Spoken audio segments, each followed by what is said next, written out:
Hi, I'm Peter Singer. I'm speaking to you from the University of Melbourne today, where I'm Laureate Professor in the School of Historical and Philosophical Studies.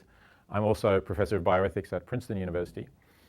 And I'm the author of a number of books, but the one most relevant to what I'm talking about today is called The Life You Can Save.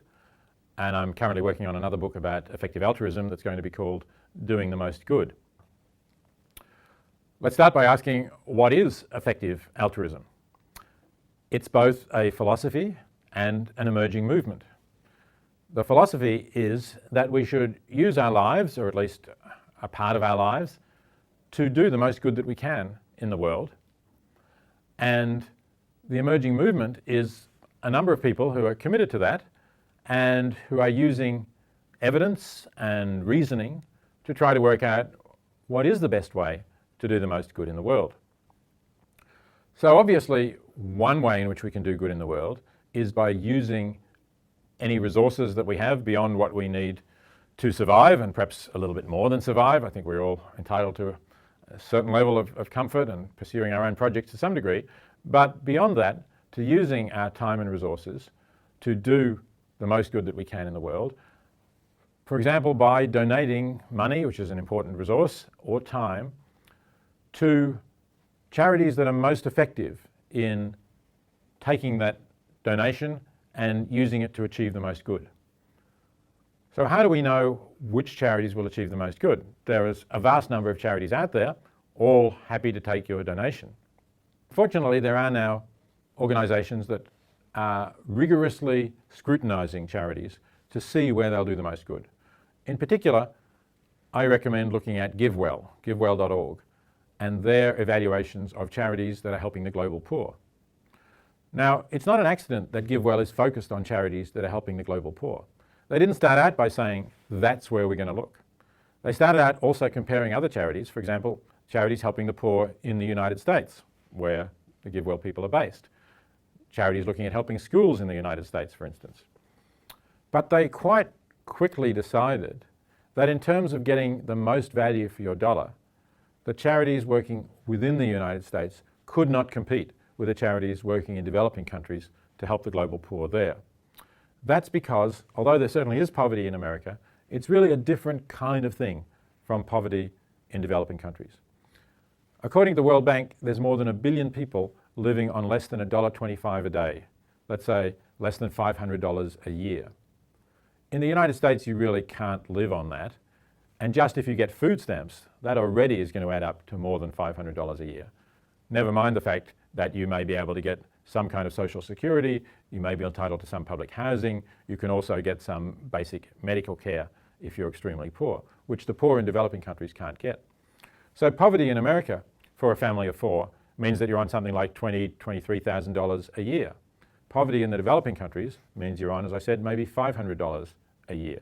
So clearly, if you've got $500 to spare, and you give it to a family that's on $500 a year, you've made a big difference to their lives. You've given them a whole year's income that they can now do something with, things they couldn't save for, like getting some sheets of corrugated iron to stop their roof leaking. Now they can afford. Whereas if you give $500 to someone who's poor in America, who's only on $20,000 a year, not much by American standards, but you've only increased their income by 1/40th, and that's not going to make a decisive difference to how they live. So that's why GiveWell is focused on finding the most effective charities to help people in extreme poverty in the world. And that's really what effective altruism is about. Effective altruists are looking for the best value for their money, and they tend to focus on causes like reducing global poverty. Some of them are concerned about animal suffering and think that you can very effectively reduce the exploitation of animals, for instance, by persuading people not to buy animal products from factory farms, which has the incidental benefit that you reduce their contribution to climate change. So there's a range of different causes that effective altruists are going to consider. But they will be causes that are judged by their effectiveness. And they're not likely to be causes like, for example, giving to museums and art galleries in the United States, or even giving to your university if you've been educated in the United States. I know that I'm fortunate to have a position at Princeton University, and a lot of alumni from Princeton University do give to the university, but it's a very wealthy institution. And I think probably given the state of the world, it's more effective to give to some of these organisations that are helping the global poor than to add to the endowment of an already very wealthy institution. So that's why effective altruism is really a challenge to traditional patterns of giving. It says don't just look locally, don't just look at places in the United States, don't particularly think about cultural institutions. They may be nice things to have, but we live in a world in which each year millions of children die from preventable poverty-related diseases. UNICEF's most recent figure is 6.6 million children died in 2012 from avoidable poverty-related causes. Now that's an improvement over past years. It's coming down, and that shows we can make progress in this area. But it's still a terrible death toll in a world that has people in it as affluent as ours. So something like that ought to be our priority.